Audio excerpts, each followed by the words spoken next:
In this video, we're going to go ahead and cover section 8.3, the inverse of a square matrix. Okay, this is still part of Unit 8, matrices and determinants. First of all, the number, or I guess you could say the variable, but it represents a number, a to the power of -1 is called the multiplicative inverse of a. So the way this works is we know that the power of -1 is the same as 1 over that variable. Think of it like flipping doing the reciprocal. So if we multiply this times a, you can see that the a's here are going to cross out and just leave me with a 1. So that means that a inverse times a is also going to be our 1 here, okay? Also known as the multiplicative inverse, because if you multiply it, it gives you that 1 that we want.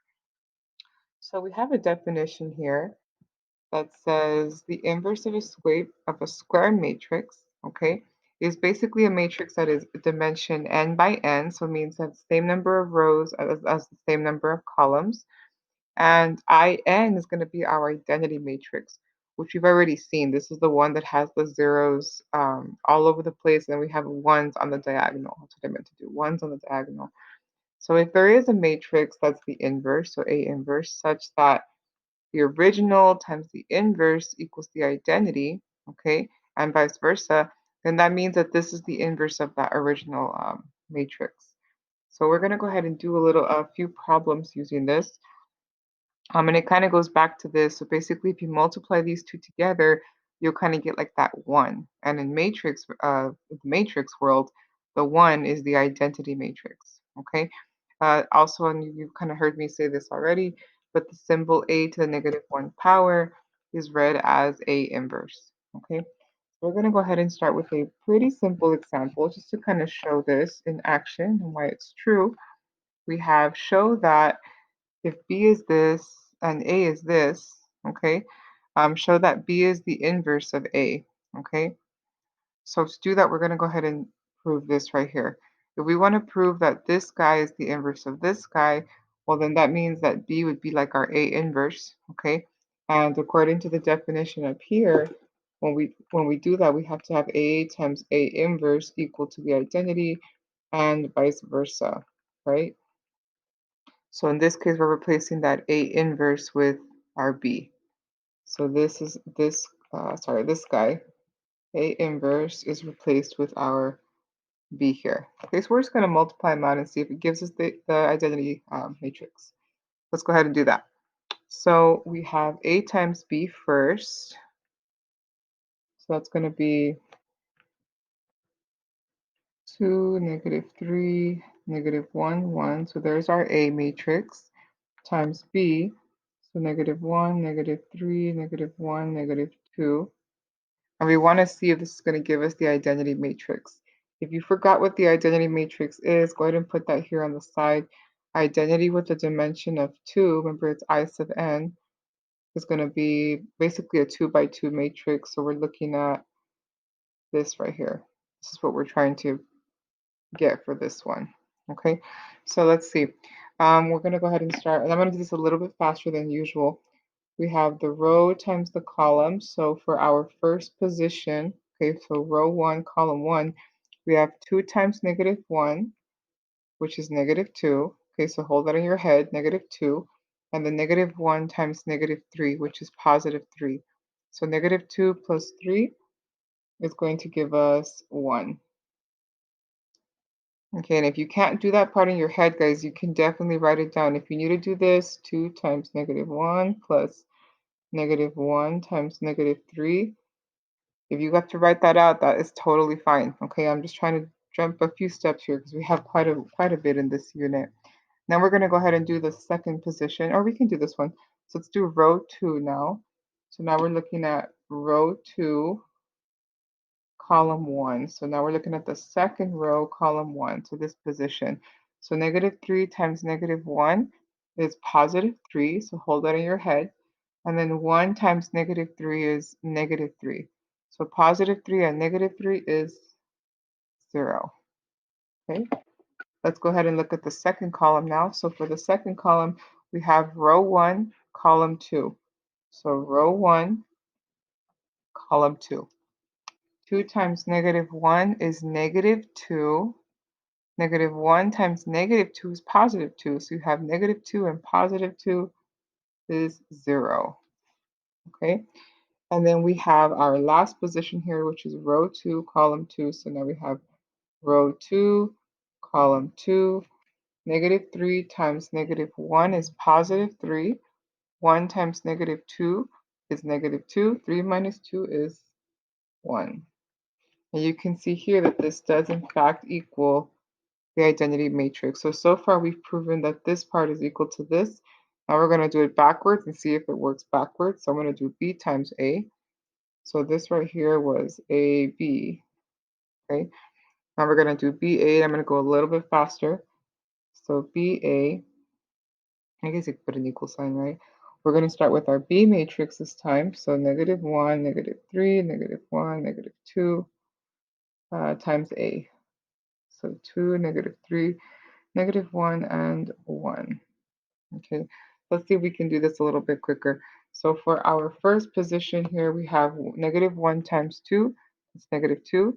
Negative 1 times negative 3 is positive 3. So 3 minus 2 is 1. Second row, first column. So now we have negative 3 times, negative 3 times 2 is negative 6. Negative 2 times negative 3 is positive 6, which is 0 together. First row, second column. So now we have negative 1 times negative 1 is 1. Negative 1 times 1 is negative 1, which gives us 0.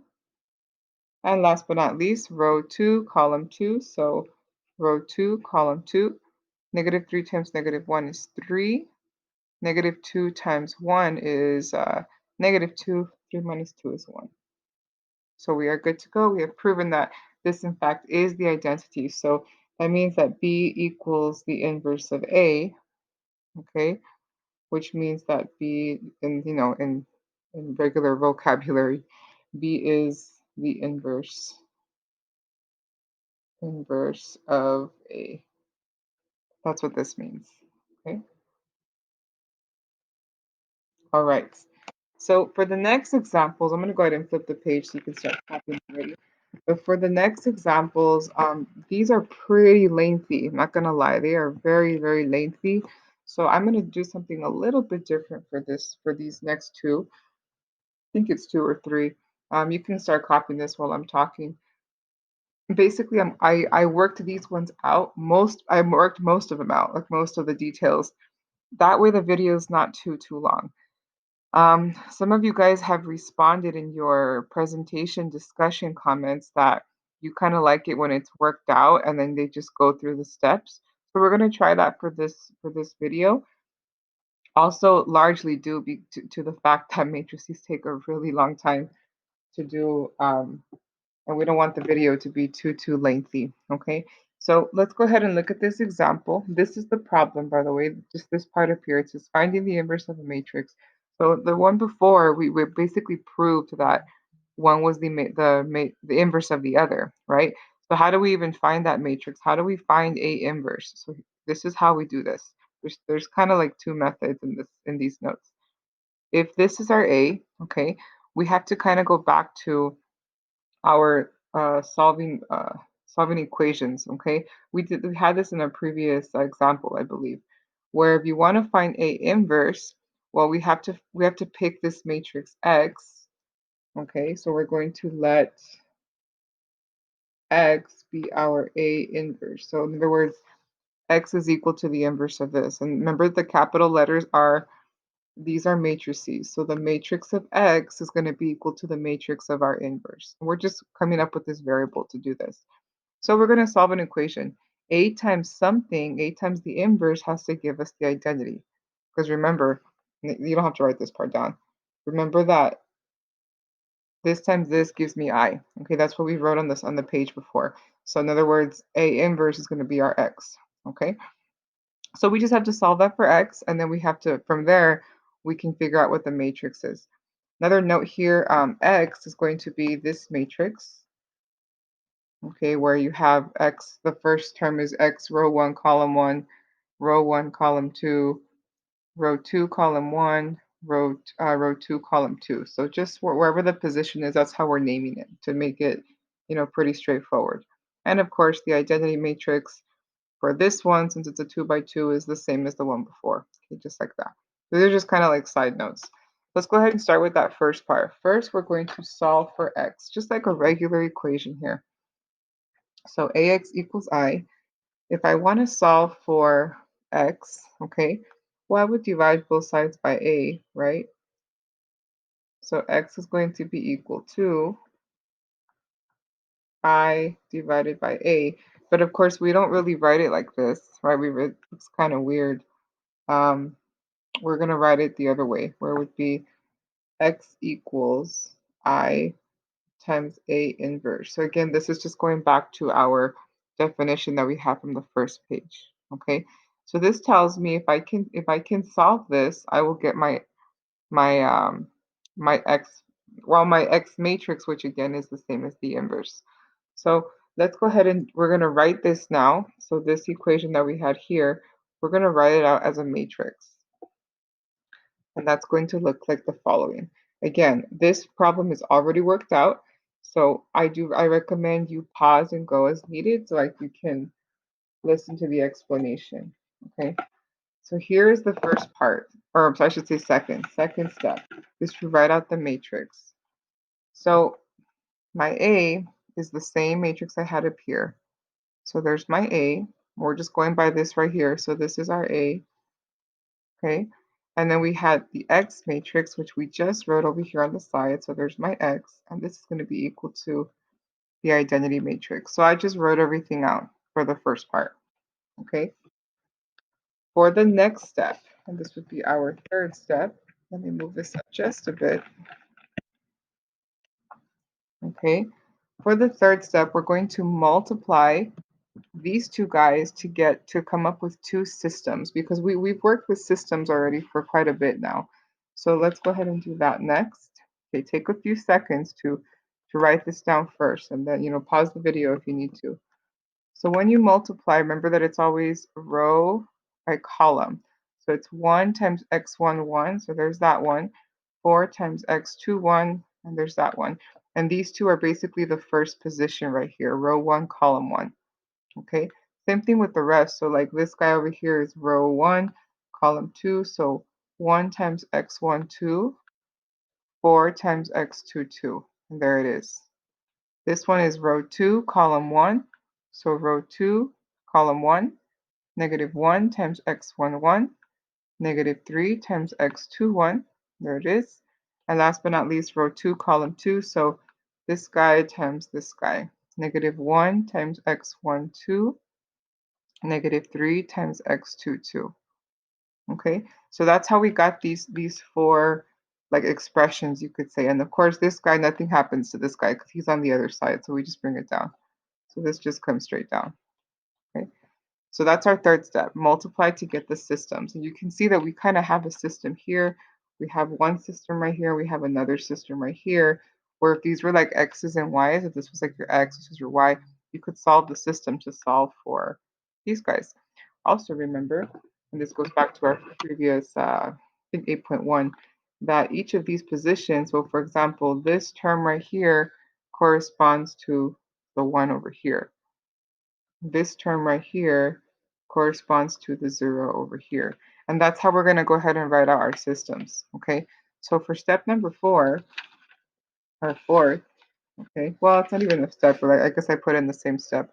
We're going to, so step 3.3b, I guess you could say this is like 3a, this is like 3b, if you want to think of it as steps, is we write the two systems out, okay?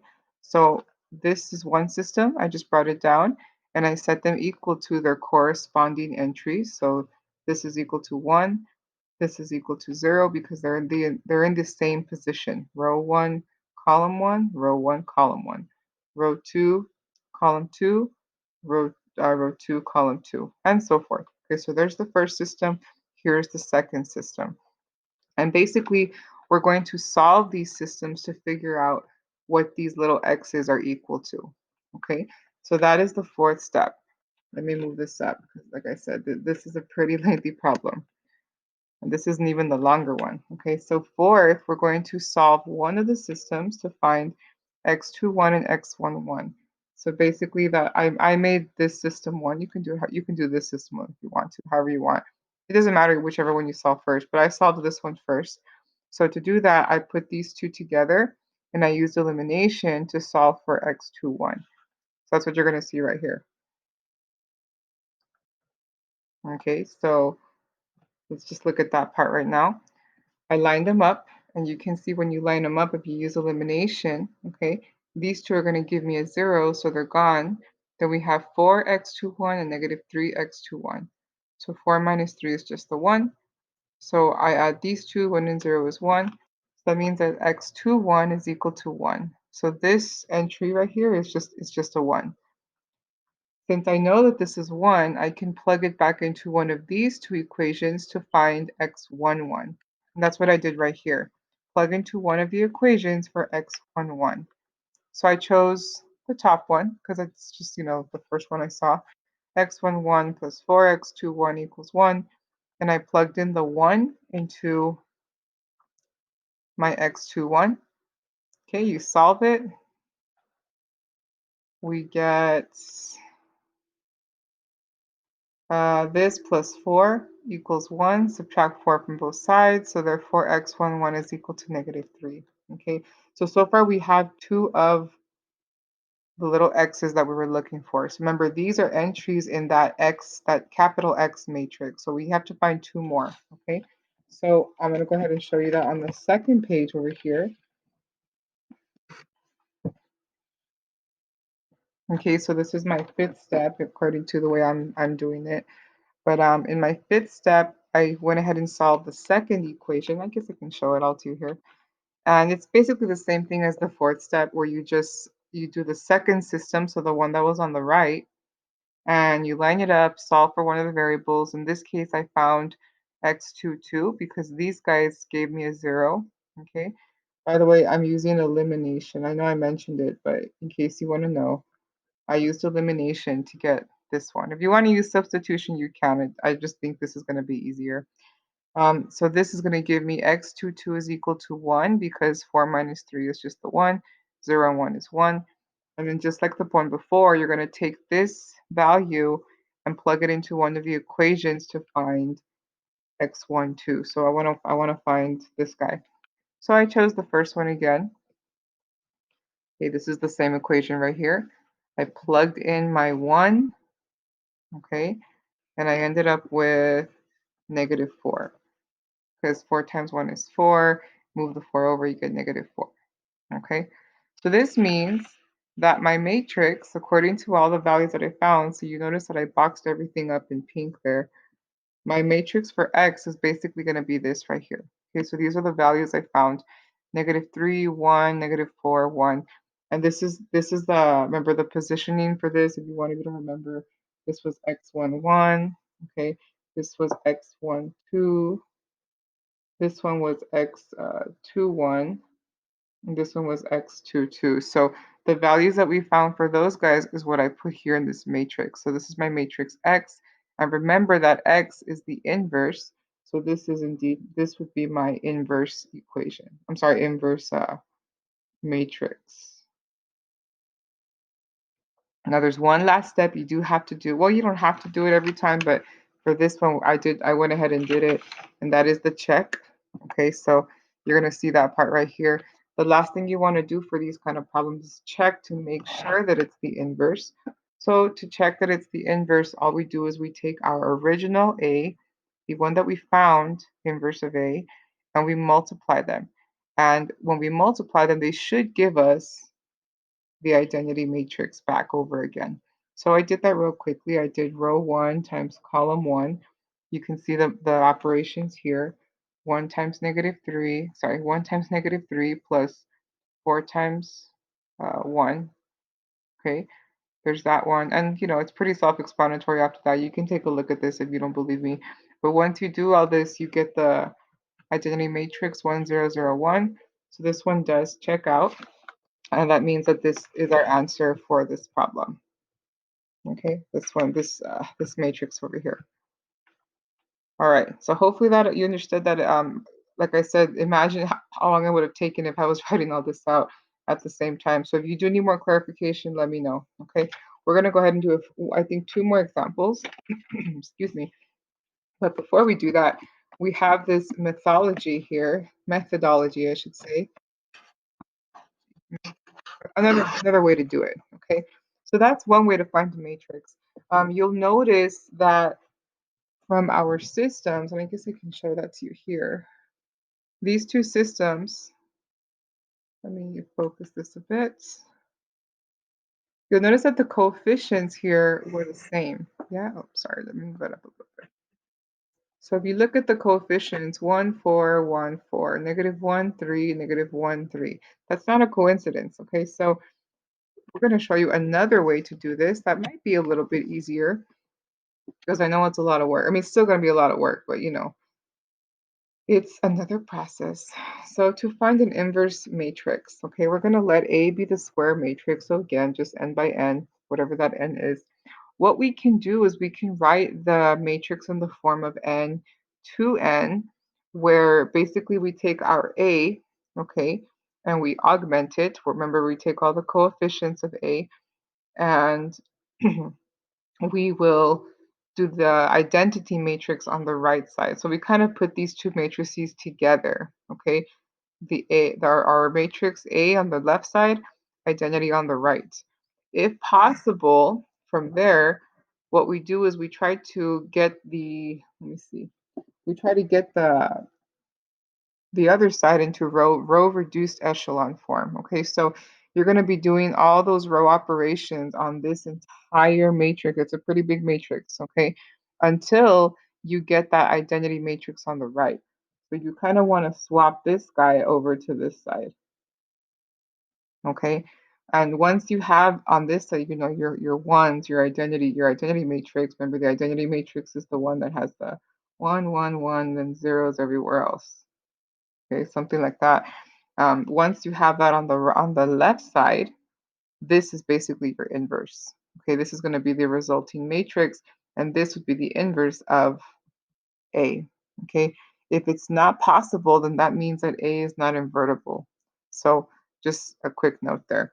You can always, at the end, check your work by doing what we did in the previous example, where once you do get this matrix, so this answer here, you multiply it times the original, and it should give you the identity matrix, okay?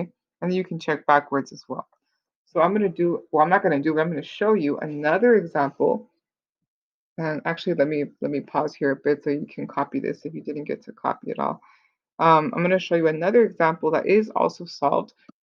Fair warning, this one takes almost 2 pages to do, which is again another reason why I decided just to kind of explain these problems instead. Okay, so move down so you can copy that. So just be aware of that. If you do need more clarification, I can definitely show you how to do that. We can go through one entire problem. They're a little bit lengthy though. Okay, so again, we don't want to make the video too long. So let's go ahead and look at this monster of a problem. And then we'll probably have to take a little break after that, I think. So here is example 3. Okay, this is our matrix. It is a 3 by 3 matrix. Let me get my colored pen here. This is a 3 by 3 matrix because it has 3 rows, 3 columns. And our goal is going to be to get to multiply, well, not multiply it, but to put the identity matrix next to it. And we want to get this at the end. We want the identity matrix on the left side and our new matrix on the right side. So the first thing that we're going to do, okay, is we're just going to form the matrix. We're going to take this guy and we're going to take our identity matrix. Remember, this has to be a 3 by 3. Since this is a 3 by 3, this has to be a 3 by 3. Okay, and we're just going to put them together. So A goes on the left side, identity goes on the right side. So this is what that's going to look like. We formed the matrix.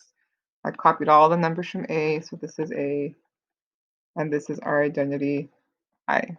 Okay, and this is just what we saw in 8.1, kind of where we have the augmentation thing going on here. All right, so then from there, our second step is to get the left side to look like the right side. And we're going to use row operations to do that. So this is like the row echelon stuff that we did back in 7.3 and 8.1. Okay, we're going to try to get it all the way to row reduced echelon form though, because what we want is we want all those, we want this side to look like over here. Or sorry, this side to look like over here. So we want to swap this over this way. So we're going to start that, and I'm going to go ahead and go kind of slow on this part. You can, again, pause if you need to, if you want to copy everything first. There are quite a few steps. Okay, so here is our first row operation. Remember, this is kind of like my original. So this is row 1, row 2, row 3.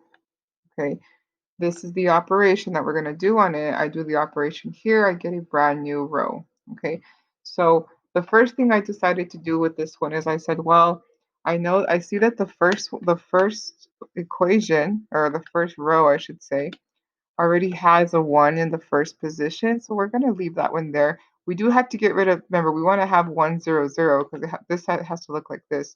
But we'll deal with that negative 1 later. I'm going to get rid of, in the second row, this one right here. So to do that, to get rid of 1, I have to add it to a negative 1.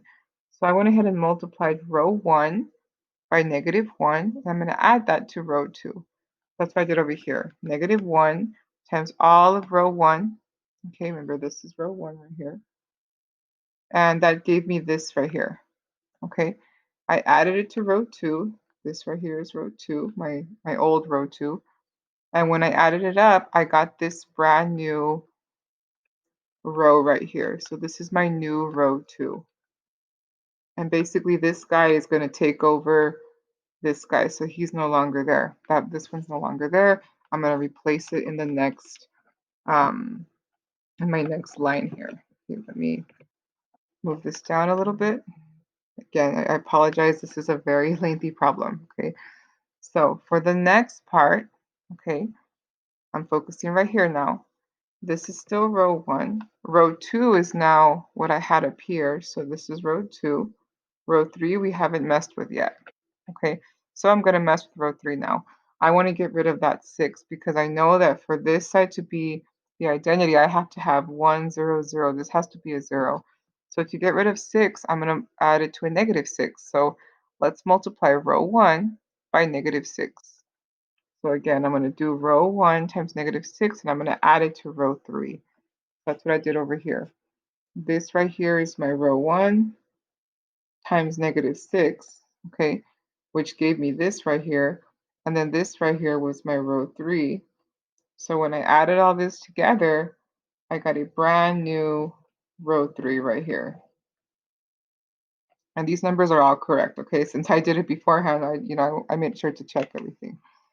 So this is now going to be my new row 3, and this guy is no longer there. Okay, now it's replaced with this. So let me go ahead and let's show that one. And I think this one goes all the way to the bottom of the page. Oh, there's actually 2 more. I said I tried not to, I didn't want to go past 2 pages for this. So here is my brand new row 1, row 2, row 3.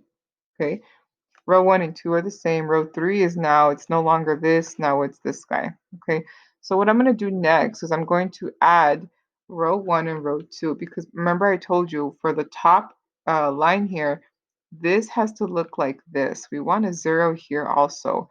So I need to get rid of that negative 1. To get rid of a negative 1, well, I have to add it to positive 1, right?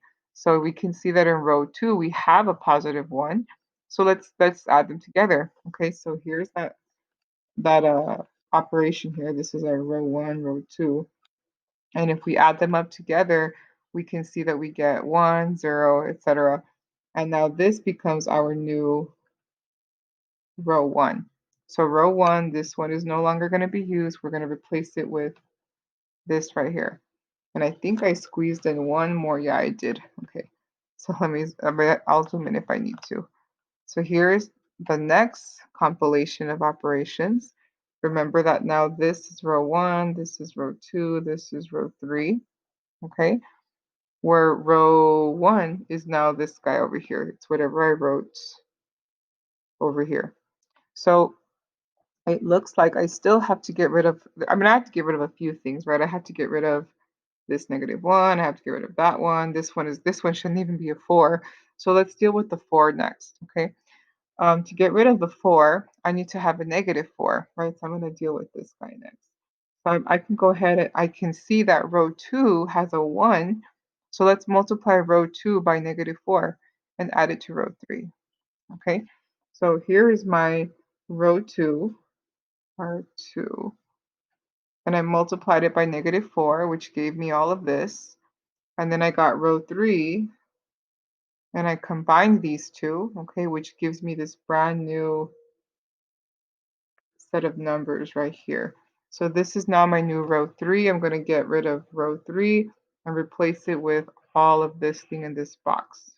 Okay, we are moving on to the next page because I am out of space. See what I mean? Crazy problems.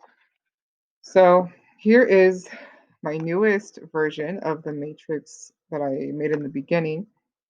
Row 1, row 2, row 3. And look, we're getting there. We're almost there. We have to get rid of these two -1s, right? Because everything else looks like it's kind of starting to look like the identity matrix. So I'm going to get rid of, let me see. I need to get rid of this -1 up here. Remember, this has to be 1, 0, 0. In case you forgot what we're doing, we're trying to get, oh, sorry. We're trying to get it to look like this. You don't have to write this down, but this is what we're trying to get this side to look like, okay? So if I add those two rows, row 1 and row 3, that's over here. Here's row 1, here's row 3. We get this brand new row 1.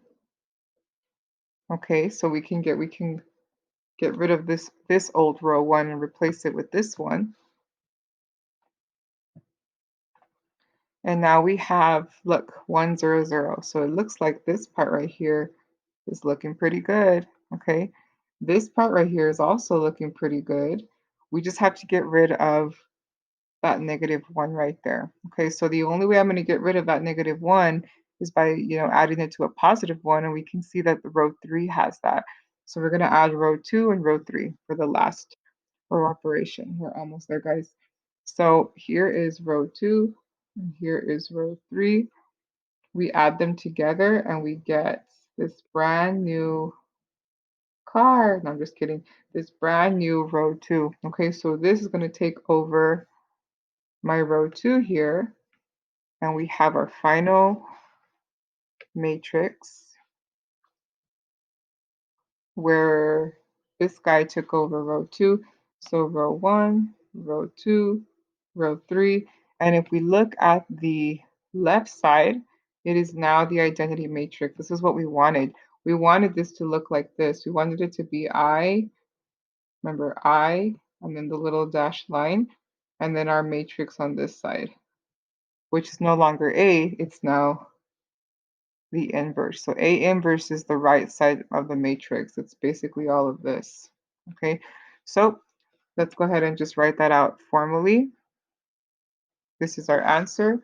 A inverse is going to be all the numbers that are on, let me try to get this all on the same panel, all of these numbers right here, -2, -3, 1, -3, -3, 1, -2, -4, 1. So all these are going to be my inverse.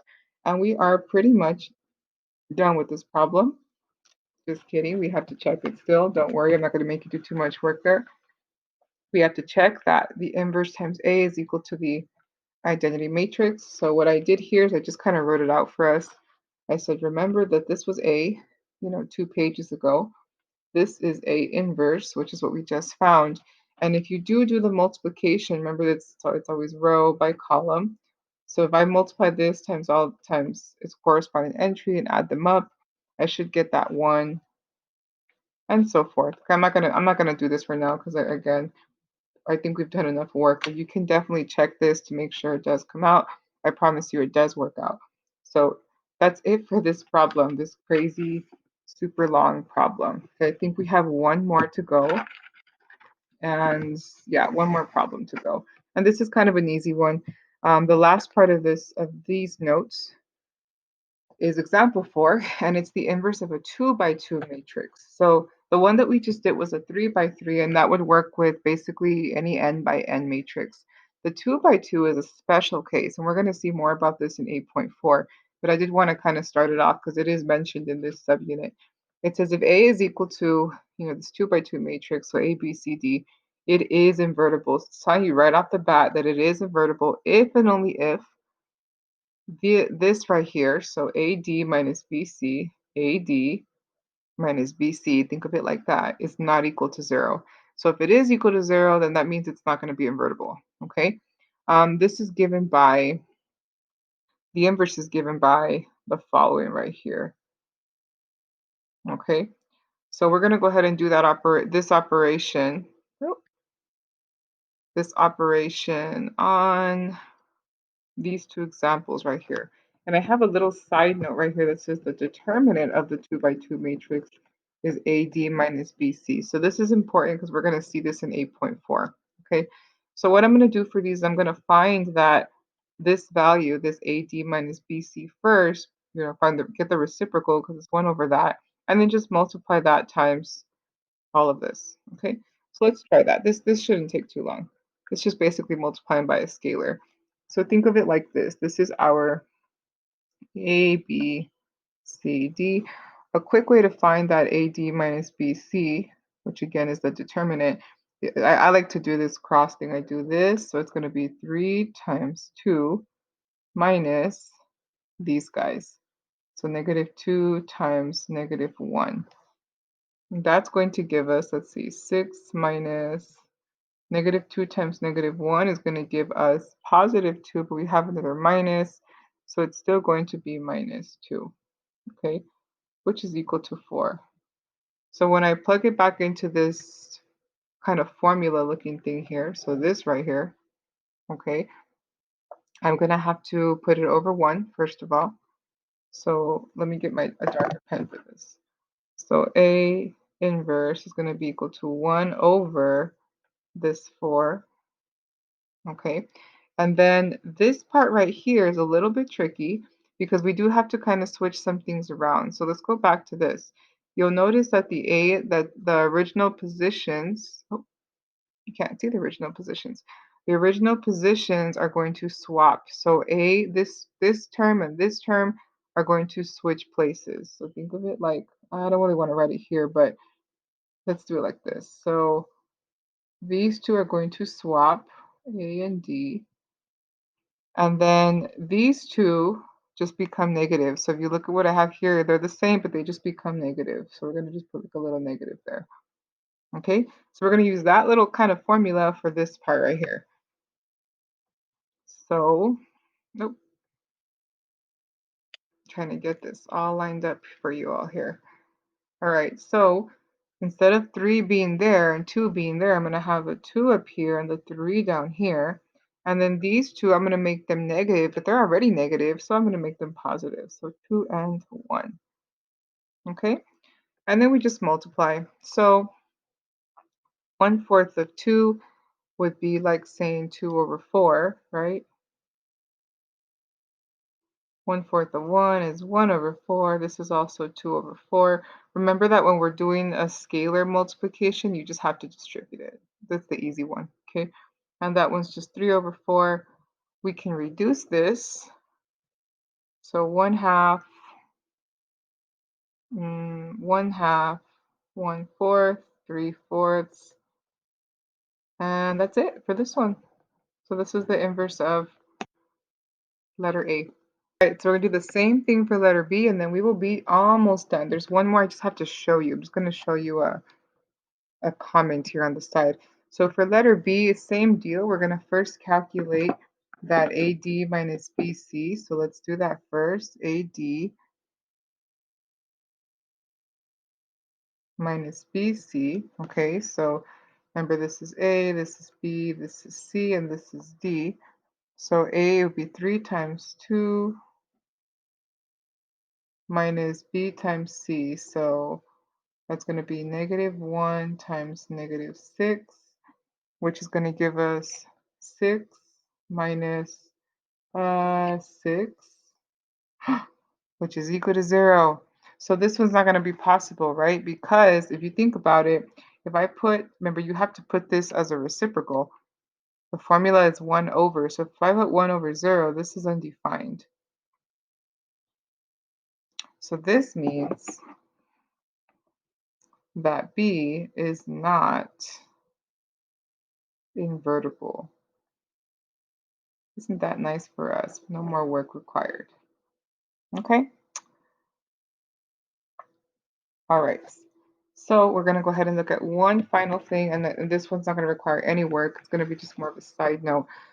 We have that systems of linear equations um, oh, can be represented by ax equals b. So we kind of did this in, I think, the second example, and it will have a unique solution, x equals this. So this is basically just kind of telling us what we already found. If A is invertible, okay, so if the matrix is invertible, then we can produce this system of equations that will give us a unique solution. I just put C example 5 in the textbook because it's really similar to what we already did, so I don't really want to go through a whole other example. Again, if you want me to do this in class, you just let me know. We can go over it. But this is the exact same. This is the exact same thing from your textbook example 5. So again, take a look if you're curious. But you should be good to go with what we have. Okay. And that's it, guys. That is it for this monster of a video. If you have any questions, as always, let me know.